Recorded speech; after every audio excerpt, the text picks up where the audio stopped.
Monarhi ne morejo preživeti mrzle zime v Združenih državah Amerike in Kanadi. Zato se okoli 100 milijonov takšnih črno-oranžnih metuljev jeseni odpravi proti obali Kalifornije in Mehiki na približno 4000 km dolgo pot. Mehiška okoljevarstvena organizacija pa opozarja, da pride v Mehiko vsako leto manj monarhov. Ljubitelji metuljev jih danes lahko opazujejo le še na 25-krat manjši površini kot pred desetletji.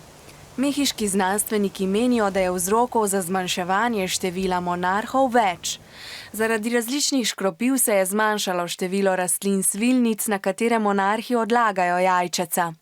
Poleg tega se zaradi širjenja mest in izsekavanja gozdov življenjski prostor te vrste naglo zmanjšuje. Manjše število metuljev med drugim pomeni tudi manj hrane za žužkojede. ZDA, Mehika in Kanada so že pred 20 leti podpisale dogovor, da se bodo na primer s sajenjem dreves in nadzorom nad izsekavanjem gozdov trudile ohranjati ogrožene vrste.